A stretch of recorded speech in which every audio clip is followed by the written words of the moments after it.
Elle traversa sa chambre et farfouilla dans sa grande armoire pour trouver de quoi se vêtir, lorsqu'elle entendit tambouriner frénétiquement à sa porte, suivi de la puissante voix de Nigel, qui l'appelait de l'autre côté.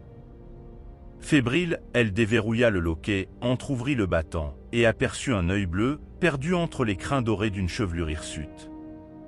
Son regard, d'habitude si calme, était à la fois inquiet et terriblement crispé. Ses yeux faisaient des va-et-vient nerveux entre le couloir, où il lançait ses ordres aux soldats affolés, et Rowena, impatiente qu'il lui explique ce qu'il se passait.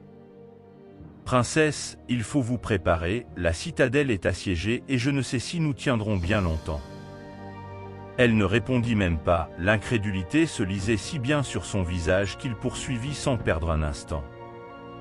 Le gros de l'armée qui a quitté Lorinorsk il y a 3 semaines pour le Relin ne pourra pas nous sauver, nous sommes sans nouvelles d'eux. Sans doute ont-ils été attaqués par cette armée inconnue qui a fondu sur nous, sans que quiconque la voie arriver. Nous devons faire vite, votre père est sur les remparts avec la garde royale, mais les portes ne tiendront pas jusqu'au matin, il vous faut fuir maintenant. Cette phrase lancée comme une sinistre évidence lui glaça le sang, tandis que son esprit s'enfonçait toujours un peu plus dans la confusion, niant encore l'impossible. Nigel entra, Rowena recula, le regardant faire pendant qu'il fourrait, à la hâte, quelques affaires dans un sac.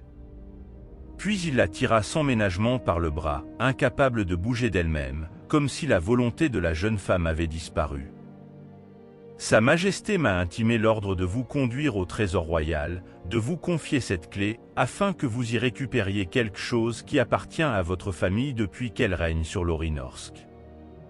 Ceci fait, vous devrez fuir au plus loin. » Une pensée fugace lui fit reprendre ses esprits, et l'idée soudaine de ce qui pouvait être un espoir, lui redonna du baume au cœur. Shagan. Shagan, notre sorcier. Il va nous sauver?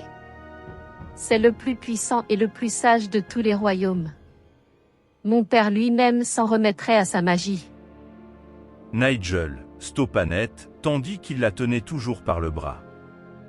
Elle vit son dos ployé, comme si le château lui-même reposait, à cet instant sur ses larges épaules. Par les dieux! Princesse, c'est Shagan. Il est à la tête des démons qui nous assaillent. Ses jambes s'affaissèrent sous le poids immense de cette terrible révélation. Prise de vertige, la princesse se retrouva à genoux sur les dalles. Nigel l'aida à se relever, tandis qu'elle cherchait à s'appuyer sur le solide guerrier, mais ses doigts avaient à peine la force de se refermer sur le surcot de son armure. Les grondements se faisaient plus rapprochés au-dessus de leur tête, roulant comme une tempête de grêlons, martelant la pierre, menaçant même de faire s'effondrer la voûte, à mesure qu'ils s'enfonçaient dans les profondeurs du château. Nous y voilà, princesse, la chambre du trésor. Hélas, vous devez y entrer seule. Mon devoir est de retourner auprès de notre roi. Il y a une armoire, quelque part, faite de simple bois de frêne. Utilisez cette même clé, et prenez ce qui s'y trouve. Ce sont les ordres de votre père. Pourquoi n'y entrez-vous pas?